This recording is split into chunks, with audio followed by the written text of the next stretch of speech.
오늘 주시는 하나님 말씀 시편 84편의 말씀입니다. 시편 84편 기록된 하나님 말씀을 제가 받들어 읽습니다. 만군의 여호와여, 주의 장막이 어찌 그리 사랑스러운지요. 내 영혼이 여호와의 궁정을 사모하여 쇠약하며 내 마음과 육체가 살아계시는 하나님께 부르짖나이다. 나의 왕 나의 하나님 만군의 여호와여, 주의 제단에서 참새도 제 집을 얻고 제비도 새끼둘 보금자리를 얻었나이다. 주의 집에 사는 자들은 복이 있나니 그들이 항상 주를 찬송하리이다. 주께 힘을 얻고 그 마음에 시온의 대로가 있는 자는 복이 있나이다. 그들이 눈물 골짜기로 지나갈 때에 그곳에 많은 샘이 있을 것이며 이른 비가 복을 채워주나이다. 그들은 힘을 얻고 더 얻어 나아가 시온에서 하나님 앞에 각기 나타나리이다. 만군의 하나님 여호와여, 내 기도를 들으소서. 야곱의 하나님이여, 귀를 기울이소서. 우리 방패이신 하나님이여, 주께서 기름 부신 자의 얼굴을 살펴보옵소서. 주의 궁전에서 한 날이 다른 곳에서의 첫날보다 나은즉 악인의 장막에 사는 것보다 내 하나님의 성전 문지기로 있는 것이 좋사오니 여호와 하나님은 해요 방패이시라. 여호와께서 은혜와 영화를 주시며 정직하게 행하는 자에게 좋은 것을 아끼지 아니하실 것임이니이다. 만군의 여호와여, 주께 의지하는 자는 복이 있나이다. 아멘. 하나님은 예배자를 찾으시는 하나님이십니다. 하나님은 예배를 기뻐하십니다. 분당에 가다 보면 분당 그 초입에 만나교회라고 이렇게 서 있는 교회 보신 분들 많으실 겁니다. 그 교회 김병삼 목사님이 쓴 책에 그런 얘기가 나와요.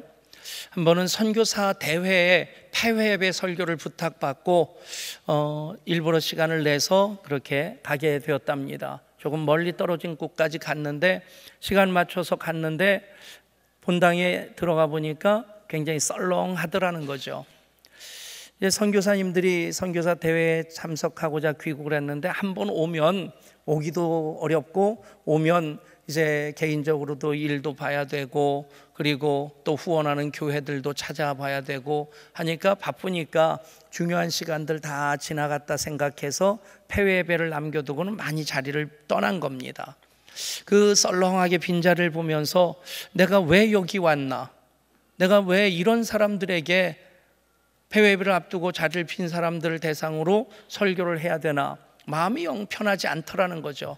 그렇다고 나 안 해 그러고 갈 수는 없겠고 아무튼 앉아서 예배 순서가 진행되는데 여전히 좀 마음 편치 않고 주실 그 힘을 위해서 기도하는데 성경 봉독하고 설교 전에 특별 순서가 유명한 피아니스트의 피아노 독주가 있었답니다. 그냥 눈을 감고 이렇게 기도하는데 그 피아노 선율이 너무 아름다워서 이렇게 눈을 뜨고 보는데 그분이 얼마나 열심히 연주를 하는지, 그 연주의 실력도 좋지만 그런데 그렇게 열심히 연주하는 그 모습이 은혜가 된 겁니다. 아, 저분은 프로구나. 썰렁한데 사람들이 많지 않은 다 빠져나갔는데 그런데 남아있는 사람들 아랑곳하지 아니하고 그렇게 열심히 연주하는 그 모습 보면서 아, 저분은 프로구나. 문득 자기 자신을 보게 되더라는 거죠. 피아노 연주하는 분은 저렇게 연주하는데 설교하기 위해서 온 목사는 사람들이 많이 떠났다고 불편한 마음 가지고 있는 자기 모습을 보면서 부끄러운 마음으로 기도하는데 하나님 주시는 마음이 있더랍니다. 여기 내가 있다. 그리고 여기 남아있는 사람들이 제일 소중한 사람이란다. 누구인지도 잘 모르는 선교사들인데 하나님 주시는 그 마음 가지고 바라보니까 그 한 사람 한 사람이 그토록 소중하다 여겨지고 그래서 설교하느라고 더 성실하게 설교하고 본인도 그 자리에 폐회 예배 드리는 분들도 많은 은혜를 받았다는 얘기입니다. 사랑하는 여러분, 예배의 프로가 될 수 있기를 축복합니다. 예배에 가슴 떨림이 있기를 축복합니다. 우리가 예배에 승리하면 인생 승리할 수 있습니다. 다른 조건 다 세상적으로 갖춰진 것 같지만 예배가 무너지면 그 삶은 방향을 잃게 되고 목적도 잃게 됩니다. 실패한 인생이 되고 맙니다.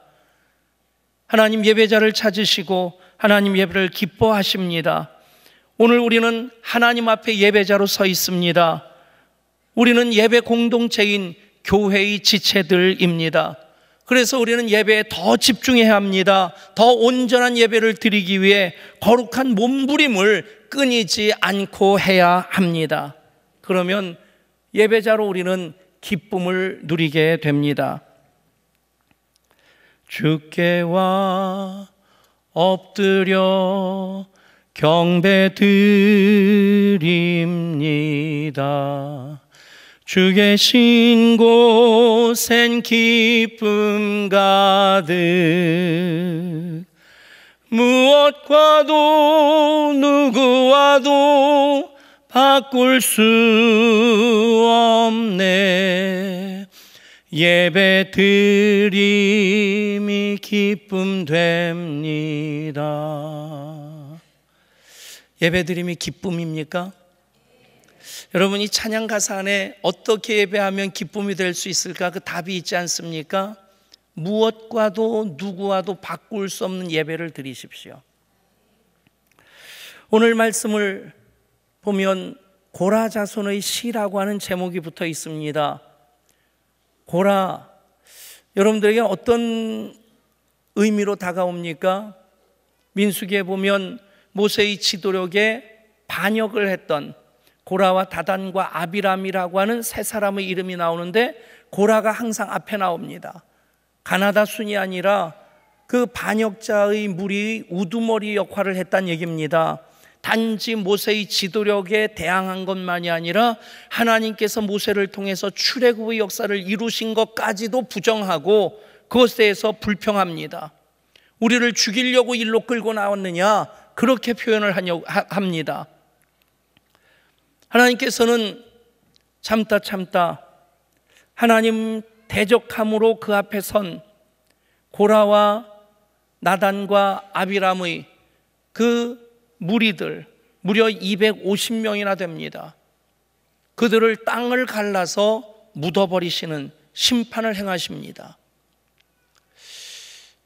그런 일이 없어야 될 텐데 그런 일이 벌어진 거죠. 그렇게 고라라는 이름이 등장합니다. 그런 모습으로 익숙합니다. 그런데 민수기 16장을 자세히 보면 나단과 아비람은 그 처자와 그 모든 무리들이 같이 하나님 앞에 섭니다. 처자와 유아들까지 반역의 무리에 섞여 있는데, 그런데 고라의 이름만 나오지 자손들이 그곳에 함께하지 않습니다. 여러분, 아버지가 그런 선택을 하고 아버지가 그 길로 가면 자식으로서 그것을 말리는 것 참 쉽지 않을 겁니다. 말려서 아버지가 듣고 방향을 돌이키면 좋겠는데 끝까지 고라는 고집을 피우면서 하나님을 대적하는 그 길로 나갑니다.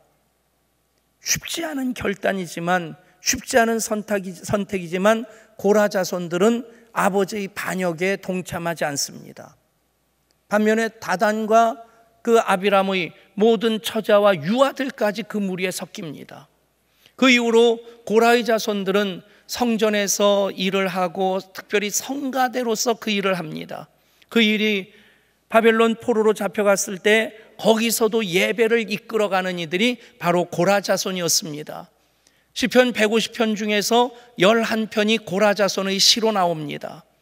그들이 그 어려운 환경 가운데서도 예배를 붙잡고 예배를 이끌어갔던 그 증거가 고라 자손의 시가 시편의 11편이 남아있는 그것이라 생각합니다.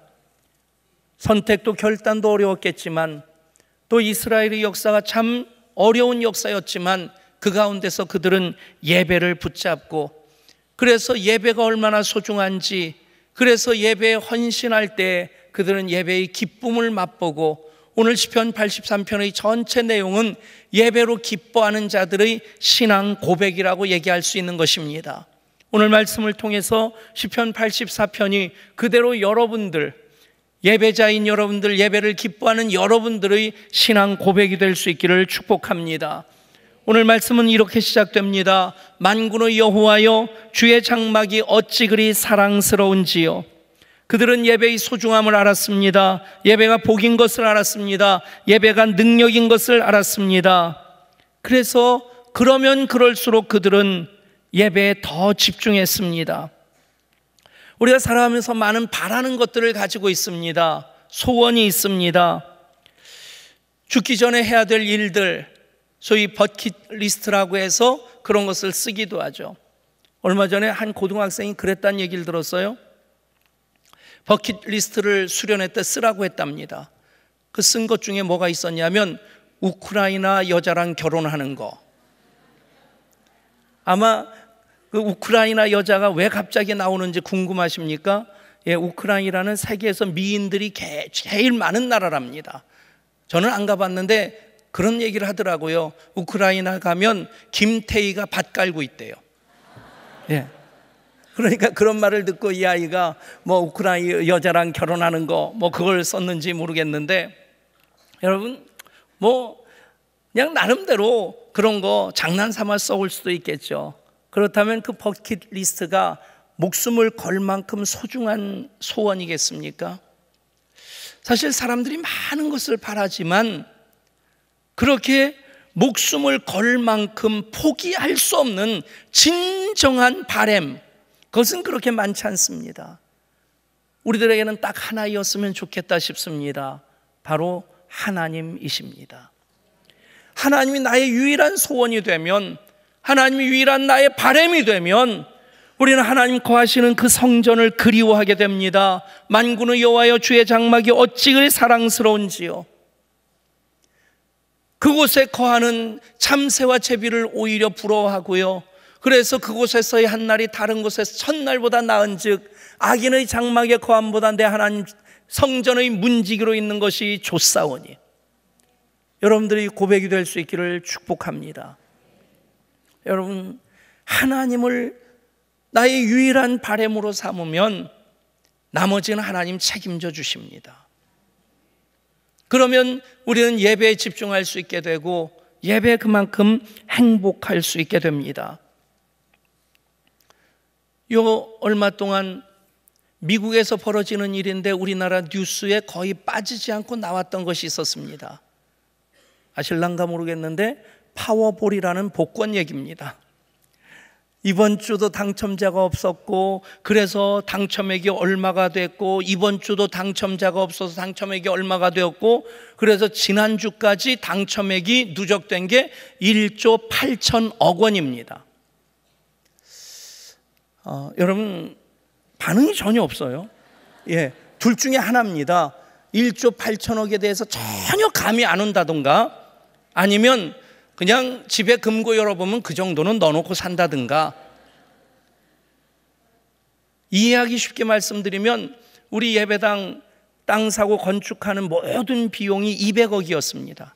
20억 가지고 그 일을 이룬 게 하나님의 기적인데, 아멘. 그런데 우리 예배당 땅 사고 이거 짓는데 200억 들었는데, 이런 예배당 900개의 값어치가 1조 900개인지 9천억인지 이것도 헷갈리네요. 저도 참 감이 안 옵니다. 근데 지난주에 이 얘기가 또 나온 것이 당첨자가 3명이 생겼다. 2명의 이름은 안 밝혀지고 한 사람도 테네시주에 사는 50대 여인 그랬어요. 근데 그 이야기가 참 여러분들에게 드려도 괜찮겠다 싶은 얘기입니다. 회사에 문자를 보냈답니다. 오늘 출근은 못하지만 다음 주 월요일은 출근할 겁니다. 궁금하시면 투데이 쇼를 보세요. 그렇게 문자를 날리고는 테네시주에서 뉴욕까지 가서 그 방송국 인터뷰를 한 겁니다. 인터뷰를 하면서 물어보는 게 그거겠죠. 그 당첨금을 어디다 쓰실 겁니까? 3명에게 나뉘어졌는데 세금을 제외하고 한 사람이, 그 50대 여인이 4천억 원을 받는답니다. 예, 조 그러니까 감이 안 오는데 억 그러니까 조금 이해가 되시나 봐요. 4천억 원 어디다 쓸 겁니까? 그랬더니 이 여인이 그렇게 얘기를 했대요. 먼저 우리 딸 대학 학자금 융자 받은 걸 갚겠습니다. 그리고 다니는 교회 11조 하겠습니다. 4천억의 11조. 예. 그리고 딸이 좋아하는 말 한 마리 사고, 그리고 다니던 직장에 계속 다니겠습니다. 참 받아야 될 사람이 받았다는 생각이 들어요. 근데 여러분, 왜 제가 여러분들에게 이 얘기를 하겠습니까? 다른 얘기할 때보다 여러분들 눈이 굉장히 커졌습니다. 여러분, 입맛 쩝쩝 다시라고 말씀드리는 거 아닙니다. 문득 그 생각이 들었어요. 여러분들에게 이런 질문을 한번 해보고 싶은 겁니다. 만약에 여러분들이 잠을 자다 꿈을 꿨는데 너무 선명하게 복권 숫자 6자리가 24, 12, 37, 48 딱딱딱딱딱딱 뜨는 겁니다. 깜짝 놀라서 잠에서 깼는데 너무 선명한 거예요. 그 순간 드는 생각이 뭐겠습니까? 복권 사면 대박 나겠다. 그런데 그 복권을 사러 가야 되는 그 시간이 예배 시간밖에 없습니다. 한숨 쉬지 마세요. 어떻게 하시겠어요? 여러분, 이렇게 엄청난 것은 아니라 할지라도 사실 우리는 순간순간 그 선택을 하며 삽니다. 지금 화천에서 산천어 축제가 대박을 터뜨렸습니다. 항공사진을 찍었는데 그 넓은 그 빙판에 얼음이 안 보이고 사람만 보이는 거예요. 그런데 놀러 가고도 싶고, 일주일에 하루 다리 뻗고 그냥 늦잠 자고 싶고, 길게 앉아서 TV 보고 싶고, 이런저런 하고 싶은 것 있고 해야 될 일이 있겠지만, 여러분들은 지금 예배를 선택하시고 예배자로 이 자리에 오셨습니다. 여러분, 그 질문 앞에 당당하실 수 있기를 축복합니다. 고라자손의 이 시는 그냥 미사여구를 골라서 쓴 시가 아닙니다. 그들의 삶의 고백입니다. 그 아버지가 반역하는 그 상황 속에서도 반역자의 자손이라고 손가락질하는 그 손가락질을 받으면서 나라 잃고 바벨론의 포로로 잡혀가서도 하나님을 떠나고 예배를 소홀히 여길 수 있는 그 핑계거리가 100가지 1000가지라 해도 그들은 순간순간마다 예배를 붙잡았기에 이 시편을 오늘 우리들에게 전해줄 수 있다 믿습니다. 이용규 선교사님이라고 하버드 박사를 받은 분입니다. 유수한 대학에서 교수로 오라고 하는 그런 초청이 있었는데 그것 다 마다하고 몽골 선교사로 갔습니다. 그리고 몽골 선교사로 지내면서 내려놓음이라는 책을 썼는데 거기에 그 얘기가 나옵니다. 한 처녀가 전도를 받고 예수 믿기 시작했는데 예배 드리면서 예수님이 점점 더 좋아지고 예배의 맛을 알기 시작한 겁니다.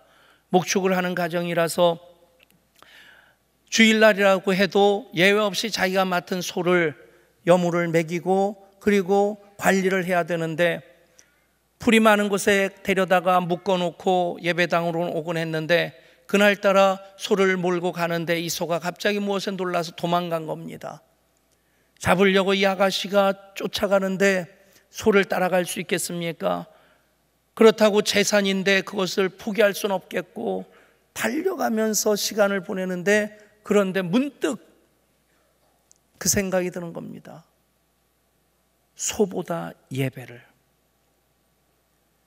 그래서 소를 포기하고 예배당으로 허겁지겁 왔습니다. 이용규 선교사님이 그 작은 예배당 앞에서 교인들을 기다리고 있는데 이 아가씨가 헐레벌떡 달려오는데 땀과 먼지로 범벅이 된 겁니다. 어찌 된 일이야 물으니까 자초지종을 얘기하는 겁니다. 너무 귀해서 그 자매 머리 위에 손을 얹고 안수기도를 하면서 하나님, 이 예배를 통해 하나님 은혜를 더 많이 받게 해 주시옵소서. 그 자매에게 그날 예배는 평생의 예배 중에 가장 소중한 예배였을 겁니다.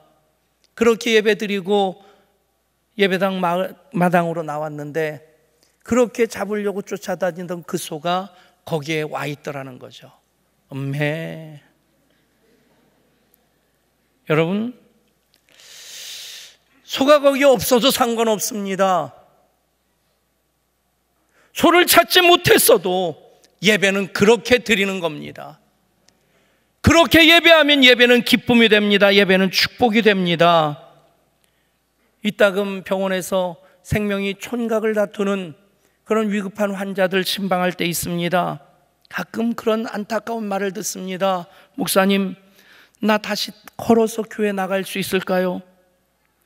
나 한 번만이라도 내 발로 걸어가서 교회 가서 예배 한 번 드리고 죽으면 소원이 없겠어요. 이미 생명의 불이 꺼져갑니다. 이미 움직일 수 없는 상태가 되었습니다. 여러분, 남의 얘기만은 아닐 겁니다. 언젠가 그런 현실이 내 현실이 될 수 있을 텐데, 여러분, 그때 한 번만 내 발로 걸어가서 예배 드리면 소원이 없겠어요.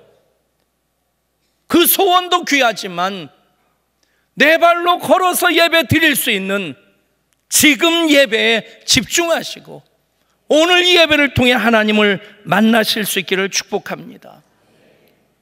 시편 기자는 예배의 기쁨을 알았기에 주의 집에 사는 자들은 복이 있나니 그들이 항상 주를 찬송하리이다. 주의 집에 사는 것을 너무 좋아했습니다. 그래서 주의 집에 거하는 참새와 제비를 오히려 부러워합니다. 저도 이 말씀이 참 좋습니다. 저는 주일 예배도 참 좋아합니다. 귀하게 여깁니다.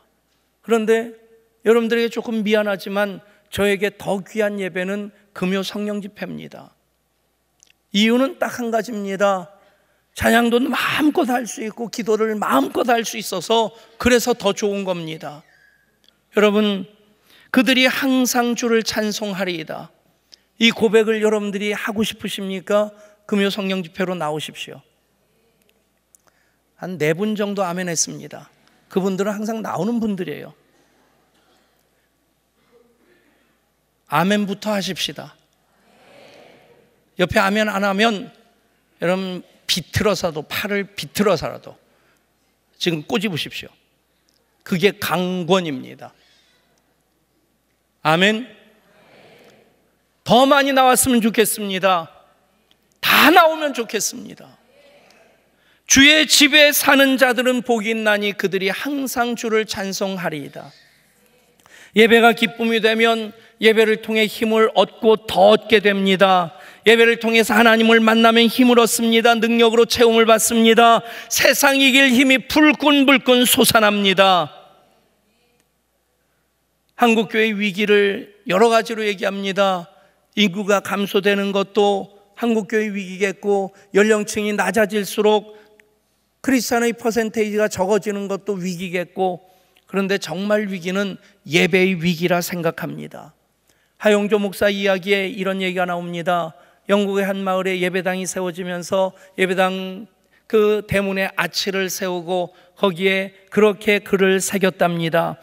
We preach Christ crucified. 우리는 십자가에 못 박히신 예수님을, 그리스도를 설교한다.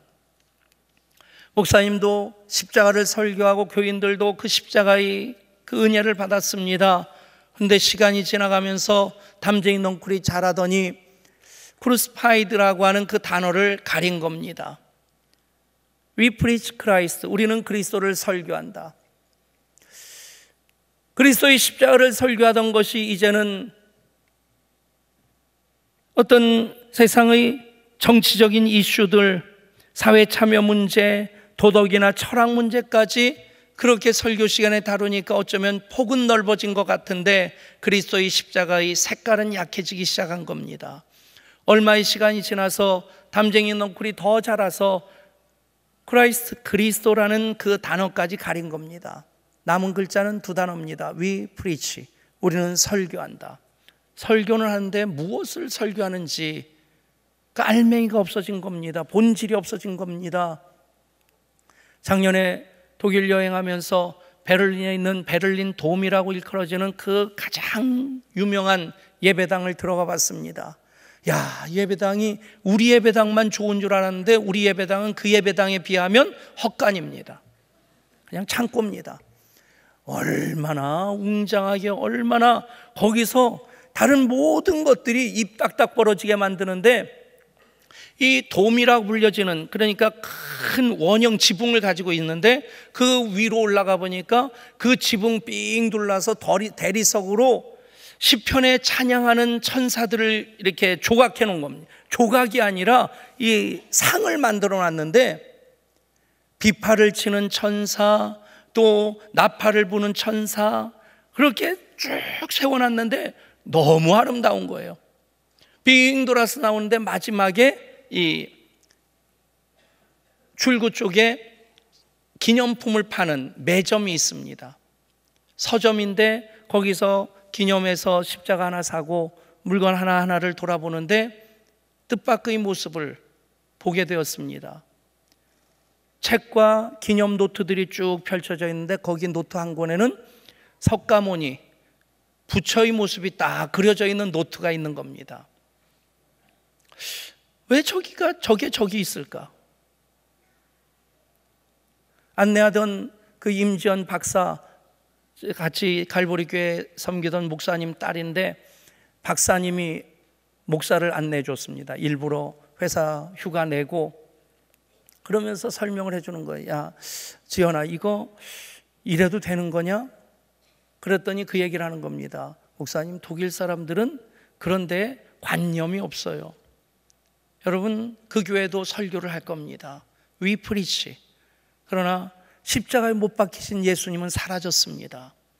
그것이 유럽 교회의 모습이라 생각합니다. 텅텅 비어 있습니다. 관광지가 되었습니다. 이슬람 사원으로 팔립니다. 술집으로 팔립니다. 여러분, 교회가 그리스도를 잃으면, 하나님께 예배하는 그 본질을 놓치면 교회는 텅텅 비게 되고 교회는 무너지게 됩니다. 저는 그것이 한국교회의 가장 큰 위기라고 생각합니다. 예배의 회복이 한국교회에 있기를 소원합니다. 사랑하는 여러분, 그 일을 위해 눈물을 흘리며 기도하실 수 있기를 부탁드립니다. 믿음의 조상이라 일컫는 아브라함, 하나님 말씀에 순종해서 너의 고향과 친척과 아버지 집을 떠나 내가 내게 지시할 곳으로 가라. 갈대아 우르라는 곳에서 가나안 땅까지 수천 킬로를 여행을 했습니다. 가나안 땅에 와서 그가 처음 한 일이 하나님께 제단을 쌓고 여호와의 이름을 부른 일이었습니다. 예배를 드렸습니다. 점점 더 남방으로 옮겨갔습니다. 그래서 애굽까지 갔습니다. 애굽에서 아브라함이 어떤 모습을 보여줍니까? 부인 사례가 유난히 예뻤던 모양입니다. 그래서 남자들이 탐낼 것 때문에 자기 아내라고 하면 자기 죽이고 아내 뺏어갈까 봐 누이라고 한 겁니다. 바로 이 부인이 될 뻔했습니다. 하나님께서 막으셨는데, 그랬던 아브라함이 다시 가나안 땅으로 올라와서 그가 여호와의 이름을 불렀던 그곳에서 다시 예배를 드립니다. 무슨 얘기입니까? 믿음의 조상이라 하는 아브라함도 예배를 잃었을 때 그렇게 초라하게 된다는 얘기입니다. 그렇게 별 볼 일 없는 모습으로 보여진다는 얘기입니다. 그러나 다시 믿음을 회복할 때 그는 하나님께서 계획하신 구원의 섭리를 앞서 이루어가는 하나님의 동역자가 됩니다. 사랑하는 여러분, 예배를 붙잡으십시오. 예배에 승리하실 수 있기를 축복합니다. 오늘 말씀에 그런 말씀도 있습니다. 그들이 눈물 골짜기로 지나갈 때 그곳에 많은 샘이 있을 것이며 이른 비가 복을 채워주나이다. 눈물 골짜기, 박하 골짜기라고 되어 있습니다. 박하라는 말은 메말랐다는 얘기입니다. 눈물이 흐를 만큼 메마른 고난의 골짜기란 얘기입니다. 그곳을 지나가는데 그곳은 많은 샘의 곳이 되게 하십니다. 하나님 예배자 부르시고 예배자로 하나님 기쁨이 될 때 그 눈물 골짜기로 많은 샘의 곳이 되게 하신다. 여러분, 고난의 눈물 골짜기를 지날 때 하나님께서 은혜의 샘을 터쳐주시기를 축복합니다. 기쁨의 샘이 터지기를 축복합니다. 은혜의 샘이 터지기를 축복합니다. 그러면 우리는 힘을 얻고 더 시온에서 하나님 앞에 각기 나타나게 될 것입니다. 그래서 우리가 할 수 있는 고백이 무엇입니까?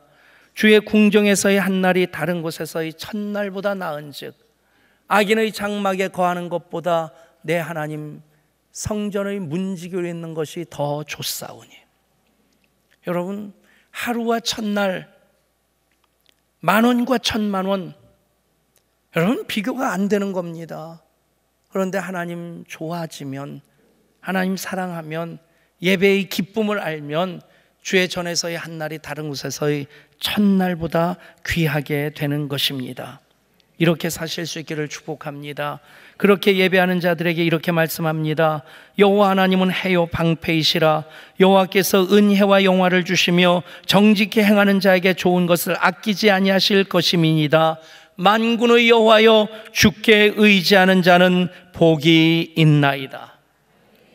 만군의 여호와여, 주께 의지하는 자는 복이 있나이다. 예배의 기쁨을 맛보시고 예배로 기뻐하심으로 하나님 주시는 그 복 받아 누리시는 여러분 한 분 한 분 되시기를 우리 주 예수 그리스도 이름으로 축복합니다. 하나님, 예배를 통해 하나님 임재를 경험하고 예배를 통해 감화 감동을 받고 예배를 통해 인생이 변화되게 하여 주시옵소서. 하나님, 우리 교회가 예배에 모든 영향을 집중하게 하여 주시고 예배에 승부를 걸 수 있게 하여 주옵소서. 예배가 살면 교회가 삽니다. 예배가 살면 우리가 삽니다. 예배의 회복에 우리가 전심전력할 수 있게 하여 주시고 예배 드림이 기쁨되는 이들, 예배의 복받아 힘을 얻고 더 얻어 시온에서 하나님 앞에 각기 나타나게 하여 주시옵소서. 우리 주 예수 그리스도 이름으로 간절히 기도드리옵나이다. 아멘.